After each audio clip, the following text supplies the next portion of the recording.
Klay Thompson, one of the greatest shooters in NBA history and just might be the second best of all time, only to his fellow Splash Bro Stephen Curry. Throughout his 7-year career with the Golden State Warriors, Klay has had much success from winning NBA championships to helping that 2016 Warriors team go 73-9 to being part of an offense that has literally changed basketball as we know it. Despite this success, Klay Thompson has always been seen as a second option or third when Kevin Durant joined the team. This past NBA season, Klay Thompson put up 20 points, 4 rebounds, and 3 assists while knocking down a career-high 44% of his three-point attempts. For quite a few years, I've always wondered if Klay Thompson would be capable of leading his own NBA team. This provoked the idea of the Klay Thompson experiment. I will be taking 3 different NBA teams and putting Klay Thompson on that roster, teams that I think he would excel as the number 1 option. The teams that have the perfect roster meant for Klay Thompson. None of the teams selected are particularly dominant, but at the same time, they aren't like bad teams either. They are one Klay Thompson away from contending against other NBA teams. We are going to see if Klay Thompson as the number 1 option can lead these NBA teams to an NBA championship. Yo, what's going on, guys? Crispy Flakes. Just what we are going to do is we are going to take Klay Thompson and put him on 3 different NBA teams.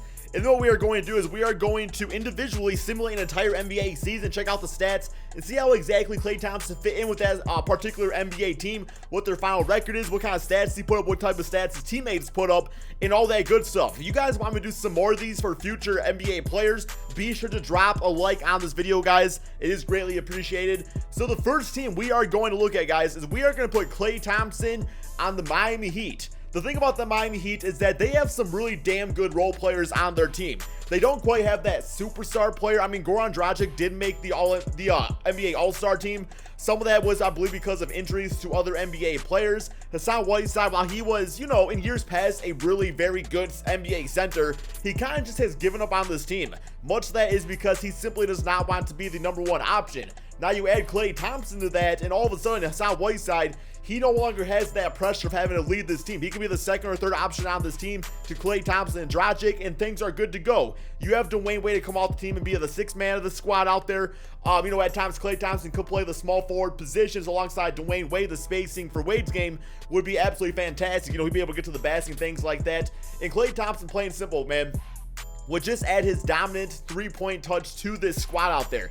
You combine that with Josh Richardson, who also is a fantastic 3-point shooter, and not to mention the defense of both those players. Klay Thompson is one of the best defensive shooting guards in the NBA. Josh Richardson, guys, I know he did not make the All-NBA defensive teams, but this man, plain simple, got snubbed. So yes, Klay Thompson on the squad, I think, would average probably about, 20-25 points per game. But the thing about the man is the impact he would have on the other players and allow them to relax and just play their style of basketball. So let's see just how good Klay Thompson, the Miami Heat, could do in an NBA season. Okay, so this is a lineup I am going to roll with, guys. Goran Dragic at point guard, Klay Thompson at shooting guard, Josh Richardson at small forward, James Johnson at power forward, and Hassan Whiteside at center. And of course, we got Dwayne Wade coming off the bench with Luke Babbitt and Kelly Olynyk. Guys, let's go ahead and simulate this season, see just how good this Klay Thompson team can really do. Okay, so despite adding Klay Thompson to this team, guys, they are roughly +4 or 5 wins in the win column. I mean, I guess that's a success. This is the regular season, so we're going to see how they do in the actual playoffs right here, simulate through date against the Raptors. So 49 wins, guys, +5 in the win department. Here is the awards for you guys to see real quick here. Actually, I'm not going to go through the awards every single time because that'll take forever. But yeah, man, so player stats on the season and team stats. See how we changed the offense and defense from a scoring standpoint. This team was the 4th best scoring team at about 112 points per game. Defensively, I mean, it looks like they were probably roughly like middle of the road. Yeah, 17th in the NBA there, so that's okay. I thought he would have a little bit of a bigger defensive impact with him and also Josh Richardson. From a points per game standpoint, Klay Thompson as the number 1 option of this Heat team, 28 points, 4 rebounds, 4 assists per game. So that's fantastic. That is a career high for him. Dragic at 18 points and 8 assists, 14 points and 14 rebounds for Hassan Whiteside. And the rest of the team still put up really good numbers.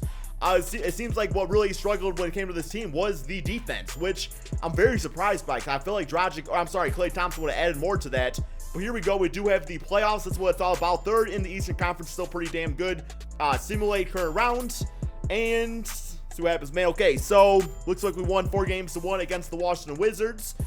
Here is the closeout game. 29 points, 12 for 30 on Klay Thompson. So this man is definitely shooting a shot out there. Next up, the Milwaukee Bucks, simulate current rounds, and got them 4 games too. So this team is going to the Eastern Conference Finals. 11 for 24. So his shooting percentages definitely down a little bit, it's looking like. We have the Boston Celtics, seemingly current round. Alright, so Klay Thompson has led this team to the NBA Finals closeout game. 33 points for Klay right there, 17 for Josh Richardson. Here we go, Houston Rockets, seemingly current round. And alright, man, so the first experiment here is definitely a success. You add Klay Thompson to the Miami Heat, and all of a sudden, this team just won the NBA championship, guys. 32 points, 5 rebounds, and 3 assists. But it's time to move on to the next team. Okay, so the next team we are going to look at for Klay Thompson to go into, and that is the New York Knicks. Yes, guys, Klay Thompson and Kristaps Porzingis, that would be one of the most exciting duos to watch in the NBA, mainly because of the different ways that Kristaps Porzingis can score the basketball and the way that Klay Thompson could space the floor for that to happen. What would happen is, of course, Tim Hardaway would probably shift over to the small forward position, which is also a position they are lacking out there, although Klay Thompson, at about 6'7", could play that position himself. But what I love about this idea is not only do the Knicks get their big time, 20-plus point per game scoring Klay Thompson, Tim Hardaway could be that, but Klay Thompson brings consistency, and that's exactly what the New York Knicks team needs, is consistency. But also the most exciting part, man, if Frank Ntilikina develops to be the type of point guard that I think he could be, him and Klay Thompson could very well form the greatest, defensive backcourt in the NBA. Just because, Frank Ntilikina being 6'5", being quick when it comes to, playing defensive things like that, as well as Klay Thompson, as we were talking about earlier on the Miami Heat, just being one of the best defensive shooting guards in the NBA. So yeah, man, you get the consistency with Klay Thompson on this Knicks team, and you give something to build around, and you also get the player in Kristaps Porzingis, who is not quite a superstar yet, but I feel like with Klay Thompson on this team, man, he would definitely get him going in that right direction. The thing about Porzingis too is that he could be streaky at times. When he's at his best, he is great. But with Klay Thompson, you get that number one option that's going to bring the consistency game in and game out, and it's going to open up things for Kristaps Porzingis and the rest of this New York Knicks team. Okay, so this is the team we are going with, guys. Frank Ntilikina is going to get started at the point guard position, guys. He's only 73 overall, but I mean, Trey Burke, who is probably actually underrated on NBA, is only 75 overall. So those guys are going to split minutes at point guard. Klay Thompson can be getting about 38 minutes per game out there. Tim Hardaway is shifting over to small forward. Porzingis at power forward, and Enes Kanter at the center position. Then, of course, guys, here is the bench unit. So yeah, man, for the season, I expect Klay Thompson, I don't know, man, definitely he's gonna get his numbers out there, but I'm really curious to see how Porzingis' stats are affected with Klay Thompson if they actually go up, or maybe they go down for some reason. So let's go ahead, guys, simulate this season to see just how good this Klay Thompson New York Knicks team can really do. Okay, so Klay Thompson definitely made a big difference for this Knicks team. Last NBA season, 29-53. Now, I know some of that, too, was because Porzingis was injured. So having both those guys back, a record of 43-38. Definitely not bad, good for, 5th place in the Eastern Conference. I think a lot of it comes down to, though, is that, when you have star players like Kristaps Porzingis and Klay Thompson on your team there, you need the point guard that can actually lead them. Not saying Frank Ntilikina is not that. He's just not that yet. So I think a lot of that does come down to Klay Thompson's success. I mean, being able to play with, Stephen Curry, or even in the case of this video, he got to play with Goran Dragic. So yeah, man, here is the team stats on the season. So from a scoring standpoint, we were 4th in the NBA. So Klay Thompson consistently is bringing the scoring out there from a defensive standpoint. I mean, what was 6th best team in the NBA, guys? No, I guess, no, 6th worst team, I should say. Okay, so the defense definitely was not there. It's not too happy about that. Yo, what's this, man? We can look at the offensive and defensive ratings. I did not know that. Okay, a 115.1 offensive rating and 112.5 defensive rating. Okay, that's cool, man. I did not know we could do that. It was just mashing bitch-ass buttons here.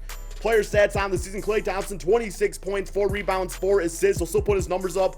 Porzingis at 25 points, 8 rebounds. Those guys combined for about 50 points together of the total offense. Tim Hardaway did okay at the small forward position. Now, Frank Ntilikina, he put up, yeah, man, he, 6 points, 5 assists, decent numbers. I mean, between him and Trey Burke, both getting 23 minutes. Good for about 12, 13 points and 10 assists out there. So that's not too bad. It's just I don't know, man. It looks like the defense kind of suffered out here. You know what I'm saying, man? Okay, here we go. First round, the Milwaukee Bucks. Simulate current rounds. See how this goes. It looks like we are probably getting swept. Yes, guys, we lose to Giannis 4-0. A lot of that probably comes down to, Tim Hardaway not really capable of stopping him at all. But yeah, Klay Thompson closed out game 25 points, 5 rebounds, 2 assists. Porzingis only shot 7 times out there, so that's definitely not great. But yeah, man, time to move on to the next team. Okay, so the final team that we are looking at, this is a team that I thought would be the absolute perfect fit, and I really do think Klay Thompson could put them over the top, and that is Michael Jordan's Charlotte Hornets. Yes, guys, this team's, big players on here is Kemba Walker and Dwight Howard. Now, Dwight Howard used to be one of the greatest centers in the NBA. Now, of course, he is a shell of his former self, but did have one of his better seasons on the Charlotte Hornets. I feel like you add the spacing of Klay Thompson out there, and not only would Dwight Howard, benefit from that, but also Kemba Walker. So, Kemba Walker at the age of 28 now, man, it's kind of proven that he cannot really be the #1 option on a team. Now you add in Klay Thompson, though. Kemba Walker is kind of a ball-dominant guard, and that's exactly the type of shooting guard that Kemba needs to play with is Klay Thompson, because Klay Thompson doesn't really need the ball to dominate. Now, with that being said, you do want to get Klay Thompson the bulk of the shots on offense just because he is that type of player. But yeah, Kemba Walker being able to get to the lane, stuff like that, being able to addition to Dwight Howard, who could at times, warrant some double teams, would leave Klay Thompson wide open and probably drop about 25 points per game for this squad out here, man. And once again, Kemba Walker not the greatest defensive point guard in the NBA, so you add Klay Thompson to that backcourt, and all of a sudden, in a weaker Eastern Conference, I feel like the Charlotte Hornets could definitely be a top, 4 or 5 seed in this team out there. Now, will they get to the championship with that squad? Well, you would definitely toss in a few more pieces. You have Nicholas Batum, who, while he does have a bitch-ass contract at $72 million over 3 seasons, could still possibly be pretty solid defensively at 6'8" and being kind of a quicker small forward. You have Jeremy Lamb out there that can bring some offense off the bench, but you definitely don't want him being your starting shooting guard. And you also have some more spacing out there, with Frank Kaminsky. Cody Zeller, not really much of an offensive player, but also a hustle player out there, man, that can grab the offensive rebounds, dish out Klay Thompson for the open shots. So let's go ahead and see how Klay Thompson would perform on the Charlotte Hornets. Okay, so going into this video, this is the team that I thought was going to have the most success up until the Miami Heat, of course. Kemba Walker, Klay Thompson, we got Batum, Frank Kaminsky at power forward, and Dwight Howard at the center position. I absolutely love the look of this team with Klay Thompson on. Even without Klay Thompson, the Charlotte Hornets, I have no idea how they were that bad this season, because their roster is actually somewhat decent out there, man. So here we go. We're gonna see if Klay Thompson can make the difference of the Charlotte Hornets team, see if he can be the Michael Jordan for this Hornets team. Let's simulate the season, guys, and see just how good this new look Hornets team can really do. Okay, so this Hornets team still managed to make the playoff, guys, a record of 40-41. So last NBA season they went 36-46. So Klay Thompson was 4-5 wins, bonus wins in the column for them right there. Similarly today against the Pacers, and finished with a W on the season. So 41-41, 500 record, not bad out there at all, guys. But here we go, All-NBA first team, All-NBA second, All-NBA third. I don't see Klay Thompson anywhere on this. Let's check out the player stats real quick here and the team stats. So we got, okay, no, we want to do, yeah, team stats, my bad, guys, my bad. Okay, here we go. Points per game, we were, okay, I don't really see us anywhere on here, man. Okay, we were middle of the road, 108 points per game, so that's all right, man, decent. That's what you're gonna get when you have a 500 record like that. And points against, we were the 8th best defensive team. No, am I getting this wrong, man? Yeah, keep on getting that wrong. No, we were actually the 8th worst team in the NBA. All right, the 8th worst team in the NBA. So, Klay Thompson not really have that effect on the team. I thought he was going to, man, Dwight Howard, Klay Thompson, Michael Kidd-Gilchrist at times is a decent defender. So it's what's going on, man? So actually, Kemba Walker led this team in scoring at 23 points and 9 assists per game. And then Klay Thompson, 23 points, 5 assists himself, 12 points, 13 rebounds for Dwight Howard. So, despite, Klay Thompson being the #1 option on this team, Kemba Walker still wanted to be the ball-dominant guard and do a lot of the scoring out there, which is okay. He did get the 9 assists, so that's fine. We do have the playoffs. Here we go, man. Simulate current round against the Cleveland Cavaliers. See how this goes. And we're going to be, oh, damn, we might actually win, guys. No, we lose 4-2, guys. All right, man. So the Klay Thompson experiment, let's talk about it here real quick. I would say altogether, can Klay Thompson actually lead a team on his own? Yes, he can. He led all 3 of these teams to the playoffs. Now, I will say it does come down to roster talent and just also how Klay Thompson incorporates himself into the offense. Got swept on the Knicks team, lost in the first round on this one, won the championship with the Miami Heat, guys. So the perfect fit, I would say, for Klay Thompson in this case of the Miami Heat. Anyway, hope you guys all enjoyed this video. Thank you all so much for watching. Be sure to drop that like, subscribe if you're new to my channel, and peace out, my friend.